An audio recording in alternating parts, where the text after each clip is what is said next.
భగీరథుడు మీదికెళ్ళి గంగను కిందికి దింపితే కిందున్న నీళ్ళని మీదికెత్తే పనిలో బిజీగా ఉన్నాడు అపర భగీరథుడు. ఎన్నడు చూడని ఎన్నడు ఈనని ఈ ఇంత మన హైదరాబాద్లోనే జరగబోతున్నది. మురికి నీళ్లు ఫిల్టర్ నీళ్ళు కాబోతున్నాయి.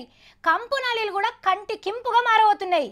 యాక్ఫు అని ఉంచే జాగల్నే వావ్ సూపర్ అని దోషిని పట్టి తాగే దినాలు రాబోతున్నాయి. ఏంది అల్లావుద్దీన్ అద్భుత దీపం కథ కాదు ఇది. జీనచ్చి మాయమంత్రాలు చేసేదానికి తెలుగు సినిమాల స్టోరీ అంతకంటే కాదు. కళ్ళ ముందు జరగబోతున్న 8వ వింత.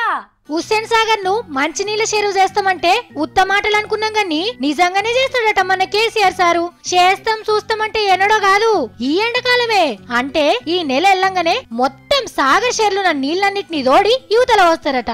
మరి గిప్పటిదిగిప్పుడే ఎన్ని నీళ్ళని తీస్తారు అని అనుకోకుండ్రి. మూసింపు వాసనతోని ముక్కులు ఖరాబైనా చెత్త గిత్త ఎంత అడ్డం వస్తున్నా వెనక ముందు ఏం చూడకుండా మొత్తం హుస్సేన్ సాగర్ ని ఖాళీ చేసి దాన్ని కూడా మిషన్ కాకతీయ కింద పెట్టి పూడిగా తీపిస్తారట కేసీఆర్ సారు, హరీష్ సారు. అట్లనే కడుమ మంత్రులు కూడా వచ్చి గడ్డపార వట్టి రవ్వి తట్టవట్టి మట్టి తీసి చెరువుని ఇంకింత లోతు చేస్తారట. అట్లనే దీంట్లోకొచ్చే కాల్వలన్నిటిని గిన్నెలు దోమినట్టు దోమి బట్టలు సబ్బేసి కడిగిస్తున్నాడట. చిన్న మురికి సుక్క కూడా కలవకుంటా. మొదటి బుక్క నీళ్లు నేనే తాగుతానని అప్పుడెప్పుడో చెప్పే కదా కేసీఆర్ సారు.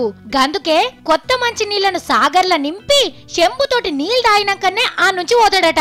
అంటే ఇక హైదరాబాద్ కు నీళ్ల కష్టమే రాదన్నట్టు. ఎవ్వలకు నీళ్లు లేకున్నా సక్క ఒక బిందె పట్టుకొని వచ్చి హుస్సేన్ సాగర్ లో ముంచుకొని పోవచ్చు. అంటే చూస్తున్నారులా అప్పుడెప్పుడో నిజం రాజు తవ్వుడిని మనం గింతంతా నల్లనల్లగా ఉండే పోట్ వల్ల చూసినాం. కానీ ఇప్పుడు మన కేసీఆర్ సార్ తవ్వుతుంటే నిజంగానే చూడబోతున్నామంటే మనం ఎంత అదృష్టవంతులం. ఇక హైదరాబాద్ లో ఉన్నోళ్ళైతే అట్లనో ఇట్లనో ఇక్కడ నీళ్ళు లేని హుస్సేన్ సాగర్ ని చూస్తారు గాని మరి ఊళ్ళో పంట ఉన్నోళ్ళంతా తయారు గండ్రి. అట్లనే అటు దిక్కు మంత్రులు ఎమ్మెల్యేలు పూడిగా తీస్తుంటే మీరు కూడా ఓ చేసి ఓ తట్ట అవతల పోయిండ్రి. ఆ పేరు మీకు వస్తుందని కేసీఆర్ సార్ ఏమనుకోడు.